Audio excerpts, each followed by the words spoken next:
सीधे एक एक शब्द समझना है सभी को, ज्यादा किसी को और टेंशन। ये बताना कि जूमिंग कितना कर दिया जाए। श्रीमान जी सही है। आ रही है कि और थोड़ा जी किया जाए। बिल्कुल सही है। जी श्रीमान जी, इतना बहुत है। अब आप लोग जब प्रश्न पूछेंगे जब ही अपना ऑन करेंगे। ऑफ कर लीजिए माइक सभी लोग,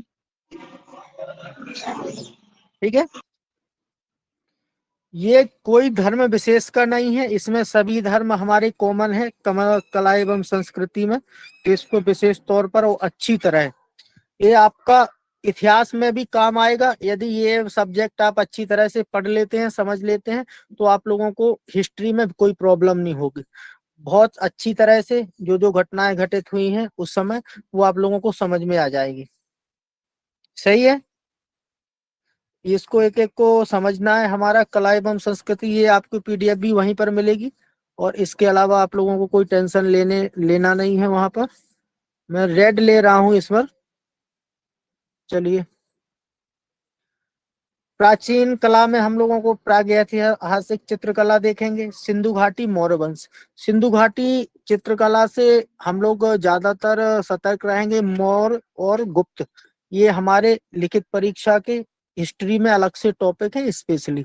इससे इतिहास के प्रश्न इस वर्ष भी बने थे और प्रति वर्ष भी आते हैं। कम से कम 8 से 9 प्रश्न जो इतिहास के हमारे बनते हैं, उसमें 2-3 प्रश्न ये कला एवं संस्कृति के भी इसी में जुड़ जाते हैं।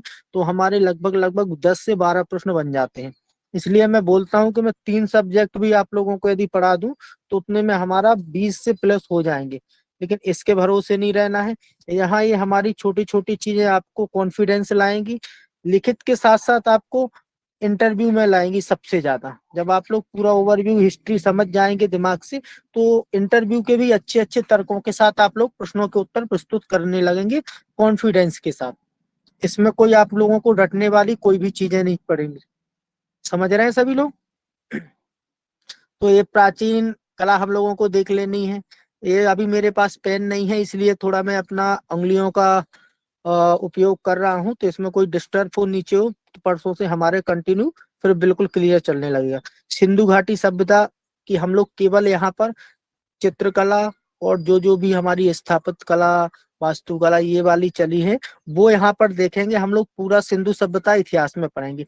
इसके बाद तुरंत हमारा जो सब्जेक्ट शुरू होगा वो इतिहास ही होगा, कि जिससे हम लोग ये चीजें सीधे उस विषय में जोड़ सके। ठीक है, क्लियर है सभी को।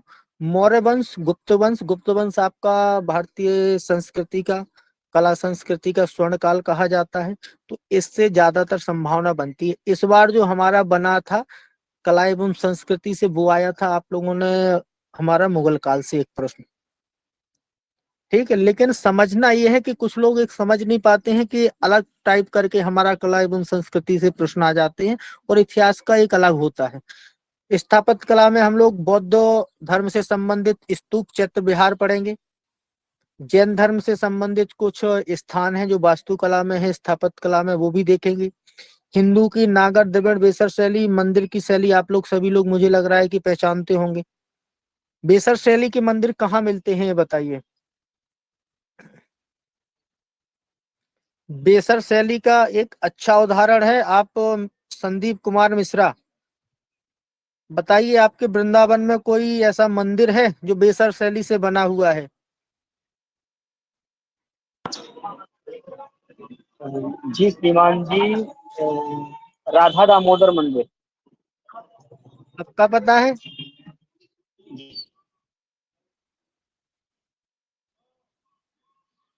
चलिए ठीक है। इस्लामी आपका सल्तनत जो दिल्ली सल्तनत काल शुरू हुआ था 1200 से हमारा, और फिर हम लोग सीधे 1526 मुगल काल। ये पूरी इनके हम लोगों को देखना है। स्थापत्य कला कहाँ क्या निर्माण करवाया, क्या कहीं कहीं मिश्रित शैली भी मिलती है इस्लामी और हिंदू हमारी भारत की। और फिर हमारे यहाँ पर औपनिवेशिक काल आ जाएगा, जो अंग्रेजों के द्वारा यहाँ पर कुछ निर्माण करवाया गया। ये हम लोग धीरे धीरे देखेंगे। अगला हमारा नेक्स्ट आएगा जो, वो आएगा, एक सेकंड, ये ज्यादा निकल गया। ठीक है, अब हम लोग चित्रकला, आ रहा है ना क्लियर।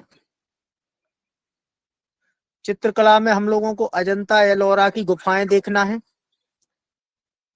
ये सारी कुछ आप लोगों को उस समय जो हमारे दशक पढ़ेंगे हम लोग, पूरा इतिहास का प्राचीन काल से हमारा समकालीन भारत तक, उसमें ये आएंगी। लेकिन यहाँ आप लोग कुछ इसकी विशेषताएं पढ़ लेंगे तो आप स्थानों में कंफ्यूजन नहीं होंगे। यही सबसे ज्यादा प्रश्न पूछे जाते हैं कि अजंता की गुफाएं कहाँ हैं, उसमें कौन से हमारे धर्म के प्रतीक चिन्ह मिलते हैं। इन सारी चीजों के जो भी हमारी प्राचीन संस्कृति से जुड़ते हैं, यहीं से इतिहास के सबसे ज्यादा प्रश्न निकलते हैं। पाल जैन हम लोग देखेंगे, मुगल, राजस्थानी, पहाड़ी, ये भी देखेंगे। कुछ ज्यादा नहीं है, आप लोग केवल ये इसलिए मैं बता रहा हूँ टॉपिक कि थोड़ा हमारे दिमाग में रहे, कि फिर मैं बताऊंगा कि प्रश्न कहाँ से निकालते हैं ये लोग। आरटीजेसीओ का स्तर कहाँ तक रहता है कला एवं संस्कृति में, ये मैं अलग से बता दूंगा। आधुनिक काल में थोड़ी सी हम लोगों को करंट अफेयर पे देनी है, थोड़ा जानकारी नजर रखनी है आधुनिक में। बाकी ये रवि वर्मा, अमृता शेरगिल, ये पढ़ने की कोई जरूरत नहीं है। जो भी करंट की चीजें होंगी हम यहाँ से उठा के सीधे जोड़ लेंगे, जो भी हमारा सब्जेक्ट का हम लोग पढ़ेंगे। मूर्ति कला में आपका मौर्य गुप्त पढ़ेंगे, गांधार और मथुरा शैली देखेंगे, चोल और ब्रॉन्ज देखेंगे। नृत्य, नृत्य व संगीत, यहाँ से तो प्रश्न निकलते ही निकलते हैं। शास्त्रीय नृत्य इस बार आप लोगों ने देखा है कि कथकली आया था, आया था। लोक नृत्य में दो प्रश्न यहीं से आए थे, एक झूमर आया था, एक नहीं नहीं नहीं, हाँ कथकली हमारा, एक लोक नृत्य से घूमर आया था राजस्थान का, और शास्त्रीय नृत्य से कथकली था, दोनों थे जी नृत्य। श्रीमान जी आया था। ठीक है। हिंदुस्तानी, कर्नाटक संगीत, इसमें भी क्या है कि आप लोग थोड़ा इस बात से सतर्क रहना है। एक बात याद रखना है कि परीक्षक कभी भी पीछे नहीं जाता है, वो आगे दो कदम निकलता है। पिछली बार उसने कुछ अलग पूछा था, उसके भरोसे लोग मंदिर के भरोसे रहे कि पिछली बार मंदिर पूछे थे कला संस्कृति से, वो असम वाला पूछा था, कामाख्या देवी वाला। उस भरोसे में लड़कों ने मंदिर रट डाले थे। लेकिन मुझे पता था कि वो आगे दो कदम आगे फिर अलग से बदलेंगे टॉपिक। अब उनके पास ये सारा दिया गया है, वो कहीं से भी उठा लेंगे। तो हम वो भरोसे नहीं रहना है कि शास्त्रीय नृत्य, लोक नृत्य बस नहीं रटना है किसी को। आप लोगों के पास पर्याप्त टाइम है, इसलिए किसी को कोई टेंशन लेने की जरूरत नहीं। धीरे धीरे आप लोगों को विथ ये हमारा हो जाएगा थ्योरी, फिर आप लोगों को एमसीक्यू भी इसी से करवाए जाएंगे। जो आपने एक बार पढ़ लिया उसके अलावा आप लोग तो फिर ज्यादा क्लियर हो जाएगा। लोक संगीत आप लोगों को प्रदेशों के जानने हैं, विशेष तौर पर आपको दक्षिण भारत के, उत्तर भारत के आप लोग पहचानते होंगे, दक्षिण भारत और हमारा पूर्वोत्तर भारत में। नाट्य कला, ये देखना, ये वाला नाट्य शास्त्र प्रश्न पूछा जाएगा कब, अब इस बार 2026 में, क्योंकि यूनेस्को में नाट्य शास्त्र तो गीता शामिल हो गई है। एक करंट में अच्छा चर्चाओं में रहा था 2025 में, मुझे लग रहा था कि इसी वर्ष आ जाएगा, लेकिन इस वर्ष उन लोगों ने नहीं पूछा। तो नाट्य शास्त्र को अच्छी तरह से समझ लेंगे हम कि कब उसको यूनेस्को ने शामिल किया है, किस किस को किया है। 2025 में ये बस पूछेगा कि कब शामिल किया गया। तो इस तरह से हम लोग संस्कृत के कुछ नाटक हैं, आप लोग आगे मैं थोड़ा विस्तृत बता रहा हूँ, ये हमारे छोटे छोटे टॉपिक हैं। आधुनिक पारसी रंगपंच, आधुनिक थिएटर, ये जरूरत नहीं है हम लोगों को पढ़ने की, ठीक है। ये साहित्य, आप लोगों को दक्षिण भारत का संगम साहित्य और बाकी उत्तर भारत का आपको पढ़ना है। संस्कृत की कुछ आप लोगों के ग्रंथ पढ़ने हैं, पाली, प्राकृत, तमिल में जितने भी महत्वपूर्ण ग्रंथ हैं हमारे प्रारंभिक शिक्षा के या प्रारंभिक हमारे साहित्य के। भक्ति में सूफी संत ये देखने हैं, आधुनिक में भी देखना है। ये छोटे छोटे टॉपिक हैं, ये देखना है। धर्म नहीं, धर्म आप विशेष इसी में पढ़ेंगे, कला एवं संस्कृति में चारों धर्म, समझ रहे हो। इसमें धर्म व दर्शन दिया गया है कि आप वैदिक देखेंगे, बौद्ध, जैन, भक्ति, सूफी और सिख। इसी में मैं इस्लाम जोड़ूंगा, तो इसमें आप लोग सभी धर्मों का सिद्धांत देख लेंगे, सभी धर्मों का दर्शन देख लेंगे अच्छी तरह। फिर आप लोगों को आगे वाली आने वाली चीजें समझ में ज्यादा अच्छी तरह से आने लगेगी। धरोहर स्थल जो भी यूनेस्को ने हमारे भारत देश के शामिल किए हैं, वो मैं सारा बताऊंगा। सांस्कृतिक जो हमारे संस्थान शामिल हैं भारत देश के, अब ये थोड़ा हमारा ज्यादा विस्तृत है, इसको समझ लेना। ये मैंने एक डायग्राम टाइप में बनाया था। ये देखें आप, सिंधु घाटी सभ्यता में आपको देखना क्या है, मूर्तियां, मुहरें, आभूषण और स्थापत्य। मूर्तियां कौन सी कहाँ मिली है, कौन सी मुहरें चलती थी, उस मुहरों पर सिक्कों पर क्या प्रतीक चिन्ह बने होते थे। ठीक है, इसी के आधार पर हमारी खुदाई में यही सारा कुछ मिला हुआ है। स्थापत्य वहां की कैसी थी, सबसे बेहतर नगर नियोजन व्यवस्था थी अभी तक। सबसे बेहतरीन वहां का ड्रेनेज सिस्टम होता था, जल निकासी प्रणाली जिसको ड्रेनेज सिस्टम बोलते हैं, वो अभी तक जहां 4500 साल वर्ष पूर्व हमारे भारत में मिली है, वो अभी तक कहीं नहीं है। ठीक है, उसी सिंधु घाटी सभ्यता की तर्ज पर हमारे भारत देश में चंडीगढ़ बसाया गया था। तो आप कभी यदि चंडीगढ़ घूमने जाएं तो देखना, महसूस करना कि बिल्कुल उसी तर्ज पर बसा हुआ है। सही है। वैदिक एवं उत्तर वैदिक काल की कला, यहाँ से प्रश्न नहीं बनते हैं, लेकिन कला एवं संस्कृति में प्रश्न निकालने की ज्यादा संभावना रहती है, क्योंकि ये वैदिक काल और हमारा हिंदू धर्म में सम्मिलित है, तो इसलिए यहाँ ज्यादा बनने की संभावना कम रहती है। मौर्यकालीन कला में आप अशोक स्तंभ, ये हमारे सबसे प्रसिद्ध राजा होते हैं अशोक, इन्हीं के बारे में और इन्हीं से आसपास में इतिहास का भी प्रश्न बनाते हैं। शिलालेख, गुफाएं और मूर्ति कला क्या रही। फिर आ जाते हैं हम शुंग सातवाहन कुषाण, ये तो नहीं है, ये इतिहास में शामिल नहीं है, ये शुंग सातवाहन कुषाण, ये राज्यकाल। इसमें केवल जो इस समकालीन बौद्ध स्तूप और गांधार और मथुरा कला ये बनाए गए हैं, ये पूछेंगे क्या आर्ट एंड कल्चर से, तो इसमें थोड़ा कंफ्यूज हो जाते हैं। तो हमारा इतिहास का अलग से सिलेबस है, उसमें ये वाले नहीं है शुंग सातवाहन वंश, लेकिन इसके जो समकालीन कला, ये जो स्थापत्य कला और हमारा वास्तु कला और मूर्ति कला जो विकसित हुई है, इससे प्रश्न यहाँ से निकाल देते हैं वो लोग। इसमें थोड़ा हम लोग यहाँ गौर कर लेंगे, वहां नहीं पढ़ना है फिर हमको। गुप्तकालीन कला में आप ये गांधार और मथुरा कला के जो भी आपकी मूर्तियां हैं वो देख सकते हैं कि कहाँ कैसी स्थापित है। और मुझे लग रहा है आप लोग धर्म से जुड़े हैं, इनकी अच्छी जानकारी रखना है कि यदि कोई आपसे बात करे तो आराम से आप कॉन्फिडेंस होके 5 से 7 मिनट समझा सके। ठीक है। गुप्तकालीन हम लोगों को स्वर्ण युग कहा जाता है, इस पे हम लोग विशेष गौर करेंगे सभी चीजों पर। अजंता की गुफाएं, एलोरा की गुफाएं, मूर्ति कला और स्वर्ण युग की कला, आखिर इस स्वर्ण युग क्यों कहा जाता है। मध्यकालीन भारतीय कला में हम लोग चोल देखेंगे, दक्षिण भारत की मंदिर स्थापत्य कला। यहाँ से जो चोल मूर्ति कला है, वो मंदिर ये दक्षिण भारत से निकालते हैं कला संस्कृति में अधिकतम।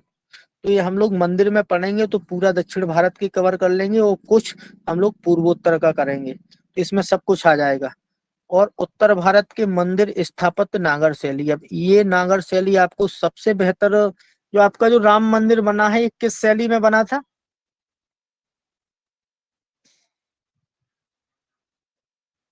थोड़ा तुरंत जवाब दिया करो, ये याद रखना मेरी बात, आप लोग बिल्कुल अच्छा बुरा जैसा भी है बिल्कुल दिया करो।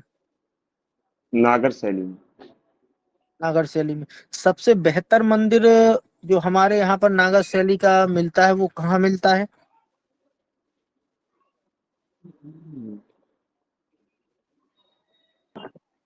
श्रीमान जी, मध्य प्रदेश, खजुराहो। हाँ जी, ठीक है। सबसे जो हमारा पुराना मंदिर मिलता है वो मध्य प्रदेश खजुराहो में है, वहाँ के आगे साइड में होगा। माइक ऑफ कर लीजिए। अगला हमारा दक्षिण भारत के मंदिर और स्थापत्य, ये द्रविड़ शैली देख लेंगे। इस पे आप लोग मंदिर में बहुत अच्छी बातें किसी भी चीज से नहीं उठाएंगे, वो या तो नागर से उठा लेंगे या द्रविड़ से उठा लेंगे या हमारी बेसर से उठा लेंगे। सबसे ज्यादा कंफ्यूजन हो जाती है बेसर शैली में। तो हम लोगों को तीनों शैलियां अच्छी देख लेनी है, क्योंकि हम लोग धार्मिक धर्मगुरु की तैयारी कर रहे हैं, तो इन छोटी छोटी जानकारी होना चाहिए। मिश्रित शैली बोलते हैं बेसर को, जिसमें नागर और द्रविड़ का मिश्रित स्वरूप है। स्थापत्य कला में हम लोग बौद्ध स्थापत्य देखेंगे। जैन स्थापत्य में दिलवाड़ा का मंदिर, जैन में कमी है, दिलवाड़ा देखना है और माउंट आबू देखना है, ये दोनों चीजें हैं। बौद्ध स्थापत्य में थोड़ा हम लोगों को ज्यादा जानकारी हासिल करनी है, क्योंकि बौद्ध से धर्म से प्रति वर्ष गारंटी है 1 से 2 प्रश्न वो निकालते हैं, तो इसलिए बौद्ध देखेंगे हम लोग। हिंदू स्थापत्य में नागर, द्रविड़, बेसर ये भी देखेंगे। इस्लामी स्थापत्य में दिल्ली सल्तनत, मुगल स्थापत्य जैसे लाल किला, ताजमहल, हुमायूं का मकबरा, ये सारी चीजें। सबसे ज्यादा हमको किसकी देखनी है मुगल में, अकबर के समकालीन जो अकबर ने बनवाई है स्थापित कला, उस पर विशेष गौर, क्योंकि वहां पर हम लोगों को हिंदू और इस्लाम धर्म का मिश्रण या संतुलन मिलता है, तो वो ज्यादा केंद्र में रहती है अभी हमारे आरटीजीएसयूके में। बस कोई अलग से तैयारी नहीं है, आप लोगों को ये मैं पढ़ाऊंगा कि ये जरूरत कहाँ से निकालेंगे प्रश्न, वही सारा कुछ ज्यादा मैं आप लोगों को प्रैक्टिस करवाऊंगा, इससे ज्यादा और कुछ नहीं है। औपनिवेशिक काल में ये बिल्कुल पूछा नहीं जाता है, तो इससे हम लोगों को टेंशन नहीं लेनी। चित्रकला ये थोड़ा चर्चाएं नहीं होती हैं। अजंता एलोरा गुफाएं ये हमारी धार्मिक संबंध रखती हैं, यहाँ से आप लोगों से होगी। ठीक है। मुगल चित्रकला ये हम लोगों को देखना है, यहाँ से प्रश्न निकाल सकते हैं वो। राजस्थानी पहाड़ी शैली ये नहीं, इसका नहीं है कोई मतलब। आधुनिक चित्रकला ये इससे हमारा कोई मतलब नहीं है। मूर्ति कला देखेंगे हम, मूर्ति कला हम लोगों को अच्छी तरह समझनी है। गंधार और मथुरा शैली इसमें देखना है कि कब कैसे हमारी मथुरा शैली विकसित हुई, गांधार शैली कहाँ पर प्रचलित है। ठीक है। चोल वंश के हमारे जो दक्षिण भारत का चोल अच्छा एक प्रसिद्ध राजवंश हुआ, वहाँ 3 हुए, वो मैं इतिहास में पढ़ाऊंगा, चोल चेर पांड्य। तो चोल में ज्यादा मूर्ति कला और स्थापत्य कला अपनी पराकाष्ठा पर पहुंची थी। मध्यकालीन हिंदू और जैन मूर्ति कला ये देखना है हमको कि मध्यकालीन में जो मुगल काल के समकालीन कौन कौन सी हमारी हिंदू मूर्ति कला का विकास हुआ, ये देखेंगे। नृत्य संगीत ये अच्छी तरह देखेंगे, ये देख लेना है। ये कथकली केरल का पूछा गया था, ये हो गया।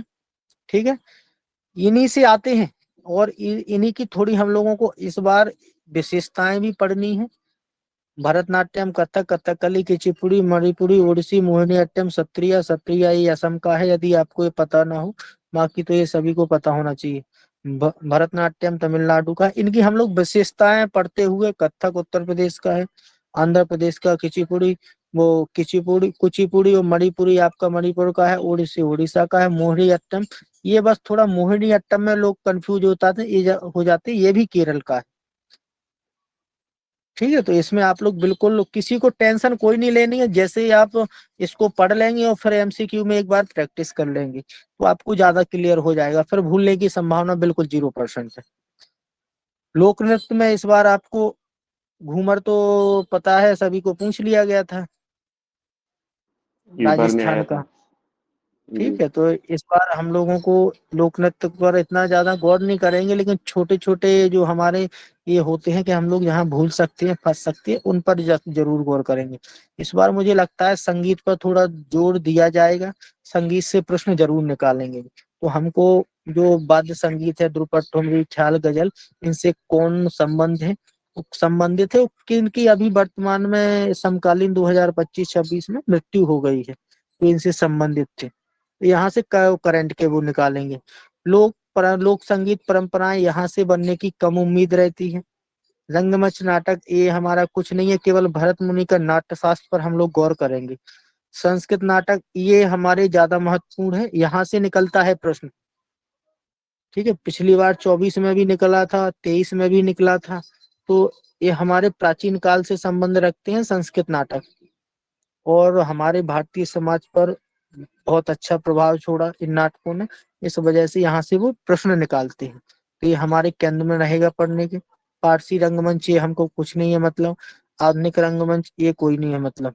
साहित्य और भाषाएं ये हम लोग गौर करेंगे इस पर, क्योंकि कुछ हमारी शास्त्रीय भाषाएं भी होती हैं, आप लोगों को जानकारी ना हो तो याद कर लेना। पहले 5 थी, अब 11 हो गई हैं शास्त्रीय भाषाएं। जितने भी हमारी शास्त्रीय शब्द से संबंधित हैं हम लोग सभी तैयार रखेंगे, क्योंकि यहाँ से हमारे 3 से 4 प्रश्न बिल्कुल एग्जैक्ट निकलेंगे। प्राचीन संस्कृत साहित्य, पाली प्राकृत अपभ्रंश, तमिल संगम, मध्यकालीन सूफी, आधुनिक भारतीय इतिहास, भारत भाषाओं का, ये सूचियां मैं आप लोगों को पूरी 12 पढ़ा दूंगा। अभी इस बार जो पेपर में आई थी वो आई थी प्रथम अनुसूची। ठीक है। तो यही अनुसूचियों में से पूरी 12 तैयार करवाऊंगा, और ज्यादातर कोशिश होगी कि आप लोगों से जो पूछी जाएगी वो पूछी जाएगी, या तो 8वीं पूछी जाएगी, या आपसे 5वीं पूछी जा सकती है। पहली पूछ लिया, पहली उनको पूछना नहीं है, तो इस पर गौर करेंगे। 8वीं से ज्यादा निकलता है। धर्म दर्शन में आप लोगों को अच्छी तरह पढ़ाऊंगा। वेद, उपनिषद, रामायण, महाभारत ये आपका स्वयं का रहेगा, इस पर मैं अलग से प्रश्न नहीं करवाऊंगा, ये आप स्वयं से पढ़ेंगे। ठीक है। बौद्ध, जैन दर्शन ये मैं आपको पूरा कवर करवा दूंगा, एक एक सारी जगह इनके सिद्धांत, इनके जो भी मंदिर संबंध, जो भी इनके देवता या भगवान रहे, ये मैं करवा दूंगा पूरा। भक्ति आंदोलन, सूफी आंदोलन, भक्ति आंदोलन थोड़ी केंद्र में रहेगा, सूफी आंदोलन का इतना महत्व नहीं है अपने यहाँ पर।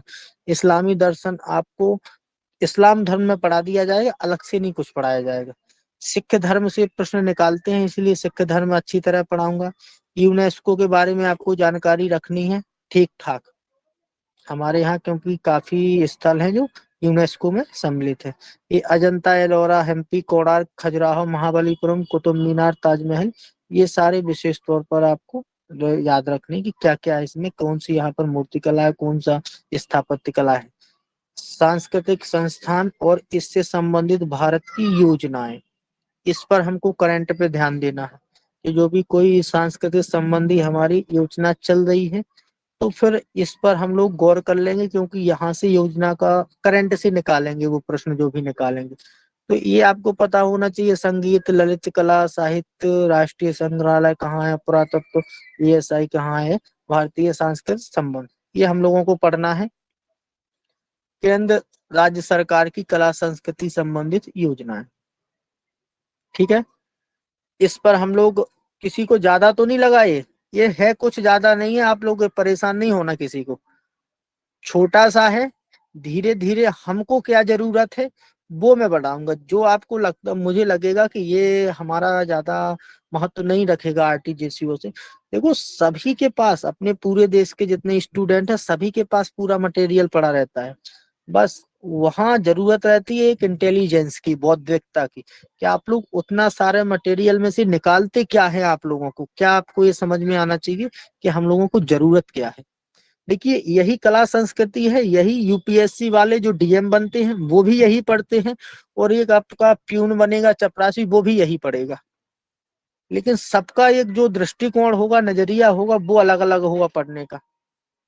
ऐसे वो यही स्मार्टनेस काम आती है शिक्षा में। मैंने अभी 2 महीने बस पढ़ाया था ये सारा कुछ, केवल 2 महीने में मैंने इतना कवर करवा दिया था कि जिसने सीरियस से सारी क्लासें ले ली थी और PDF से हमारा प्रैक्टिस कर लिया था, तो उसका रुका नहीं है इस बार पेपर। हाँ, बाकी जो लोग PDF के भरोसे बैठे रहे कि क्लास क्लास नहीं देखना है, PDF सीधे मिल जाएगी, तो उनका ऐसा है कि उनको, उन लोगों के हाथ में निराशा हाथ लगी है। तो अब ऐसी गलती किसी को नहीं करना, जो भी विशेष तौर पर हमारे साथ पढ़े। यहाँ से आपको 20 से 25 मिनट का टाइम देना है कुल, इससे ज्यादा नहीं देना है।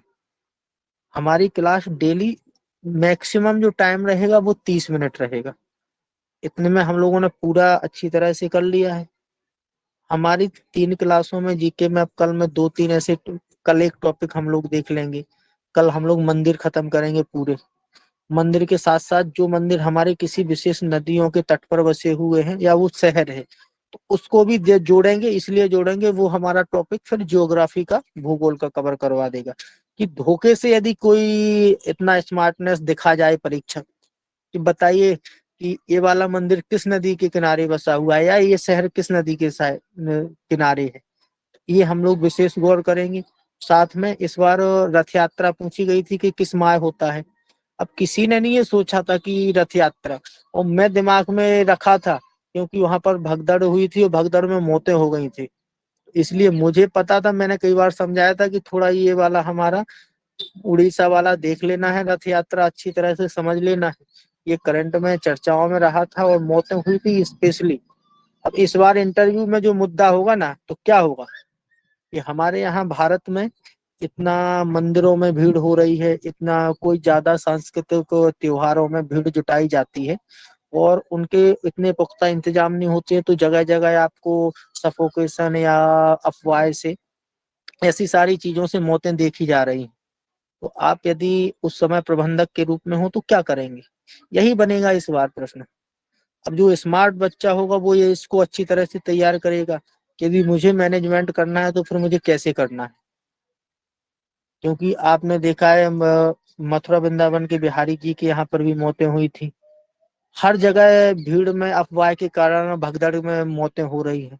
यहाँ पर भी आपका प्रयागराज में जो कुंभ हुआ था, यहाँ पर भी हुई थी, वहां करंट का मुद्दा चल रहा था इस समय, इसलिए वहां पर नहीं पूछा। अभी हमारे यहाँ पर प्रवृत्ति ज्यादा बढ़ रही है, जगह जगह, हर जगह। अभी उत्तराखंड में किसी मंदिर में भगदड़ हुई, वहां 2-3 मौतें हुई। तो इसको हम लोगों को मंदिर रखना है अपने लिखित के तौर पर, कोई कहाँ हो गई है और उसके जो देवता हैं किसको समर्पित हैं, और हमारा कहाँ पर है ये, और इसका जो प्राचीन इतिहास थोड़ा क्या है, इतनी जानकारी हम लोग मंदिर से निकाल के रखेंगे। इसमें आप लोगों को आत्मविश्वास रहे। किसी का कोई प्रश्न पूछिए जल्दी से। ये जो पीडीएफ का है गुरुजी, कहाँ पे इसका वो मिलेगा, जो अभी आपने बताया कि ये विषय हम लोग तैयार करेंगे? ये आपको वही सी मटेरियल में मिल जाएगा जो ऐप पे आप पढ़ते हैं ना, तो उसमें एक जी मटेरियल डला हुआ है। कल की भी उसी पर पीडीएफ है, आज की भी उसी पर मिलेगी, लेकिन कोशिश करना कि आप लोग थोड़ा स्वयं से पढ़ने में ध्यान देना, ज्यादा मदद नहीं करना है। जब हम लोग अच्छी जी। तरह हो जाए तो फिर आप लोग शेयर बाद में, मैं खुद करूंगा मदद नहीं, दूसरे लोगों शेयर की। शेयर के लिए नहीं, अपने जानकारी के लिए। हाँ, तो ये तो सारा मिलेगा आपको। क्लास 24 जी घंटे ये हमारी उपलब्ध रहेगी। यदि कोई भी नहीं देख पाया तो आपको दोबारा वहां पर क्लास मिल जाएगी। जी। उसके नीचे एक रिकॉर्डिंग का ऑप्शन रहेगा, वो एक लोगो रहेगा मेरे हिसाब से गोल गोल, उस पर क्लिक करेंगे तो 15-20 मिनट, आधे घंटे बाद क्लास अपलोड हो जाती है। जी तो आप लोग वहां से किसी को कोई, बाकी सारा कुछ इसी पर अपलोड होता जाएगा। जो भी मैंने पीडीएफ समझाया विथ जिस पर मैं निशान भी लगाऊं, या कल जो पेन आएगा मेरे पास तो मैं कुछ अलग से लिख कर भी समझाऊं, तो सेम बिल्कुल वहां पर पीडीएफ में आपको लिखा मिलेगा। तो इससे याद रहेगा कि आखिर यहाँ पर क्या चीज समझाई गई थी। जी। श्रीमान जी, जो ये लिखित परीक्षा की जो वीडियो है, ये यूट्यूब में अपलोड नहीं हुई है अभी? नहीं नहीं, ये नहीं होंगी। आज की मैंने किया है एक अपलोड, बाकी ये हमारी डेली जी थोड़ी होगी। कुछ लोग परेशान थे लड़के की आखिर जी कैसी होती है, क्लास क्या है, तो जी जी वैसा। बाकी उसमें रिकॉर्डिंग में हम लोगों की केवल मैं, मेरी क्लास बस आती है रिकॉर्डिंग में, आप लोग रिकॉर्ड नहीं होते उसमें। जी क्योंकि जी जी जी हमारी उसमें इंटरव्यू भी मैंने डाली थी एक, तो उसमें नहीं नहीं होते हैं सब कोई लोग। उसकी आप लोग जी बिल्कुल जी टेंशन मत लेना। जी जी और किसी का जी कोई जी। प्रश्न? आज मुझे लग रहा है कोई हमारे राजस्थान के नए जुड़े थे, जुड़े हैं कि नहीं जुड़े हैं? जी, एक लोग और नए नहीं जुड़े जुड़े। हैं आज। आज कल 7 लोग थे, आज 8 लोग हैं। नहीं नहीं, कोई जुड़ा था, मुझे याद नहीं है कौन कैसे है। आप लोग तो सभी लिखित वाले हैं ना, कोई इंटरव्यू वाला तो है नहीं अभी? नहीं। जी जी जी, सब लिखित वाले। हाँ, चलिए ठीक है। बाकी किसी को कोई भी परेशानी समझने में आए, कोई भी किसी को टेंशन लगे, किसी को कुछ नहीं करना है, समझ लेना है हम तो केवल पढ़ने के लिए यहाँ है। केवल पढ़ना है, जी ज्यादा स्ट्रेस नहीं लेना है माइंड में। जो जितना समझ में आए समझ लेना है, ना आए तो निकाल देना है। वो मेरी गारंटी है कि मैं जबरदस्ती समझाऊंगा सभी को। जी जी बस इतना किया करो कि जो क्लास जरूर डेली आप लोग ज्वाइन कर लिया करो, क्योंकि उसमें थोड़ा जो हमारी पीडीएफ से ज्यादा आप लोगों को समझ में ज्यादा कुछ आएगा। मेरा जो जी जी जी जी। मैं आप लोगों को समझाता हूँ वो फायदा ज्यादा करेगा। अब बाकी तो जी यहाँ आप लोग 10 मिनट का टाइम निकाल के पीडीएफ फिर से देख लेंगे एक बार, तो थोड़ा और कुछ बन जाएगा व्यू। फिर मैं इसी को जब मैं टॉपिकों में पढ़ाऊंगा समझाऊंगा तो और एक बार सामना हो जाएगा उससे। इसके बाद मैं संडे को एमसीक्यू करवा दूंगा उन्हीं से संबंधित, तो आप लोगों को क्लियर होता जाएगा। अलग से स्ट्रेस ईमान नहीं जी, देखना है कि हम लोग। हाँ बोलिए। ईमान जी, मुझे लगता है कि भगवान ने इस बार ज्यादा मजबूती से आपके साथ जोड़ दिया, जो इस बार पेपर रिटर्न नहीं निकाल पाए हैं तो। नहीं, सुनिए मेरी बात, एक याद रखना, मैं जितना पढ़ाई को लेकर सीरियस रहता हूँ, आप लोग यदि उसके 20% भी रह जाए ना, तो आप लोग सीधे धर्मगुरु बनेंगे। ये मेरी गारंटी है, लेकिन बस रहना है। ऐसा नहीं है कि पता चला कि गुरुजी सीरियस हैं, भटक रहे हैं पूरा दिन आप लोगों के चक्कर में, ढूंढ रहे हैं। देखो, कभी भी मटेरियल, मैंने बताया मैं आपकी जो फीस 250 रुपये लेता हूँ, केवल इतने के लिए दे देता हूँ कि मैं दूसरे को कुछ कंटेंट भेजता हूँ कि पीडीएफ तैयार कर देना, व्यवस्थित कर देना, वो लेता है पैसा। बाकी पूरी मेहनत मुझे करनी पड़ती, क्या दे ढूंढना है, क्या टॉपिक रखनी है, क्या पढ़ाना है, आप लोगों के लिए क्या जरूरी है। ये तो मैं, क्योंकि मैं टीचर हूँ, मुझे पता है कि क्या जरूरत है आप लोगों के लिए। नहीं तो जी सभी जी लोग ना पढ़ाने लग जाएं। अब बाकी सभी लोग करते हैं कि अब ये बहुत महत्वपूर्ण प्रश्न ये आते हैं, वो तो ये यूट्यूब पर चलता है। तो लोगों को थोड़ा जब तक समझ समझ में आता है, जब तक वो टाइम कम निकल जाता है। ये सारी जी जी। चीजें हैं। और किसी का कोई प्रश्न बिल्कुल आप लोग देखिए, हाँ, हिमांशु शर्मा जुड़े हुए हैं। ठीक है जी, आप नए थे, कोई बात नहीं, आपका स्वागत है। कैसी क्या क्लास में आप बताएंगे, शुरू से जुड़े थे कि अभी जुड़े हुए हो?